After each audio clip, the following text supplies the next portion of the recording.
அதுக்கடுத்தது ஃபௌமிங்கிறவர் வந்து கேட்குறாரு, வெட்கமும் குறைவான பேச்சும், வெட்க உணர்வும் கம்மியாக பேசுவதும் ஈமானுடைய அம்சமாகும்.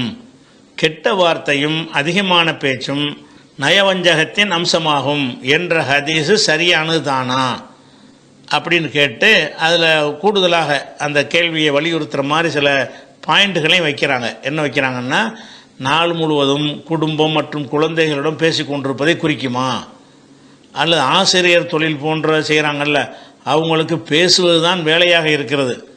அப்போ அதிகமாக பேசுகிறதுங்கிறது சரியில்லைன்னு இதில் வருது. இப்போ ஒரு டீச்சர் இருந்து அதிகமாக தானே பேசிட்டு தானே இருப்பாங்க, அப்போ அதையெல்லாம் கட்டுப்படுத்துமா அப்படின்னு கேட்குறாங்க. அவங்களுக்கு சந்தேகம் வந்து இந்த அதிகமாக பேசுவது என்பதில் தான் அது பிரச்சனை இருக்கிறது.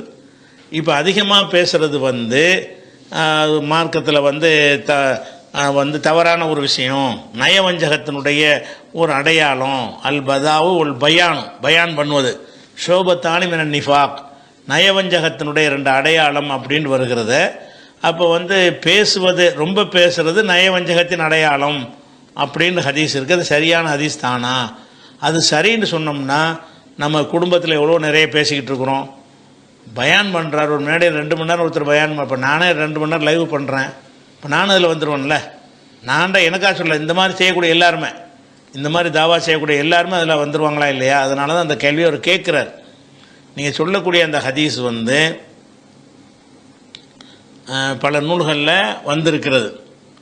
எங்கே வருது? துஹுபத்துல் அஷ்ராஃபுங்கிற நூலில் வருது, தஹதீபுல் கமாலில் வருது, ஜாமியு தஹசீலில் வருது. இந்த நூல்களில் எல்லாம் இந்த செய்தி இடம்பெற்றிருக்கிறது. முஸ்னது அகமதுலையும் வருது. முஸ்னது அகமதில் வரக்கூடிய இந்த ஹதீஸாக இருந்தாலும் சரி, வேறு நூல்களில் வரக்கூடிய ஹதீஸாக இருந்தாலும் சரி, அதில் எப்படி வருதுன்னு கேட்டால், அபு உமாமா அல் பாஹிலி என்ற ஒரு சஹாபி இதை அறிவிக்கிறார். அவரிடமிருந்து அறிவிக்கிற ஆள் யாருன்னு கேட்டால் ஹஸ்ஸான் பின் அத்தியா என்பவர் அறிவிக்கிறார்.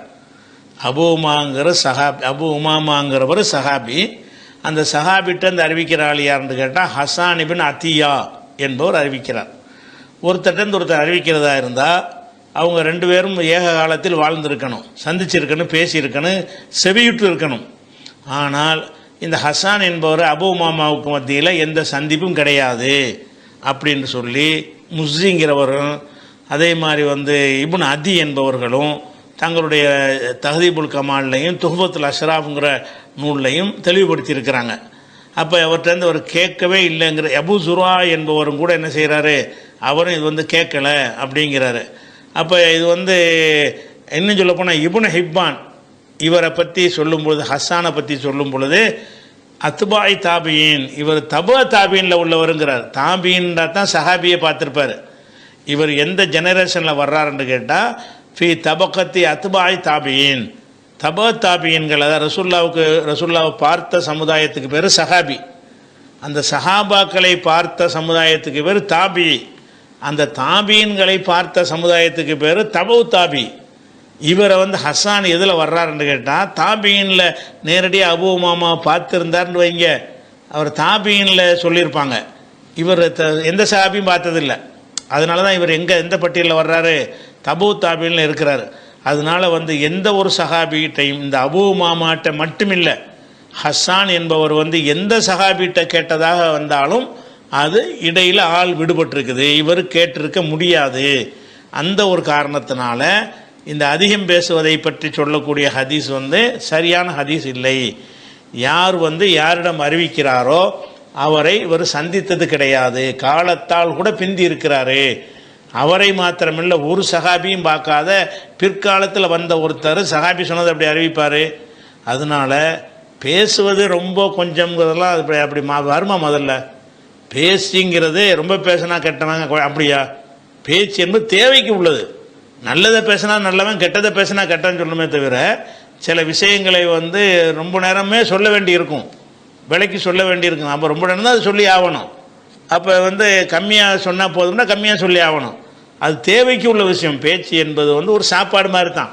ரொம்ப சாப்பிட வேண்டிய தேவை இருந்தால் ரொம்ப சாப்பிடுவான், நல்லா சாப்பிட்டு வந்தான்னா ஒரு பசிக்கு வந்தால் ஒரு சின்னதாக சாப்பிட்டுக்குருவான். அப்போ சாப்பாடு எப்படி ஒரு தேவைக்கு உள்ளதாக இருக்கிறதோ அதே மாதிரி வந்து தான் பேச்சு என்பதும் தேவைக்கு உள்ளது. பேச்சு தான் நிஃபாக்குக்கு அடையாளம், முனாஃபிக்தனத்துக்கு அடையாளம்ன்ற சொல்லுவாங்களா?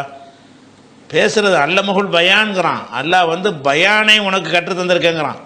அர் ரஹ்மான் அல்லமல் குரான் சொல்லி வரும் பொழுது அப்புறம் அதில் என்ன வருது? அல்லமகுல் பயான், மனிதனுக்கு பயான். பயான் என்றால் விளக்கமாக பேசுதல். விளக்கமாக பேசும் திறனை அல்லாஹ் உனக்கு தந்திருக்கிறாங்கிறான். அந்த பயான் என்பது ஒரு பெரிய மனிதனுக்கு கொடுத்த ஒரு பாக்கியம். நல்ல விவரமாக பேசுறது. விவரமாக பேசணுன்ட்டு எவன் பேசினாலும் ஜாஸ்தியாக தான் இருக்கும். உனக்குதா விவரமாக பேசுறன்னு வந்துட்டாலே என்ன இருக்குது? அதிகமாக தான் இருக்கும். அதனால இந்த கருத்து இஸ்லாத்துக்கு உடன்பாடான கருத்து அடிப்படையிலையும் இது உடன்பாடானது கிடையாது. அப்படி அது போக வந்து இதுவும் சரியில்லை, எது சனதும் சரியில்லை.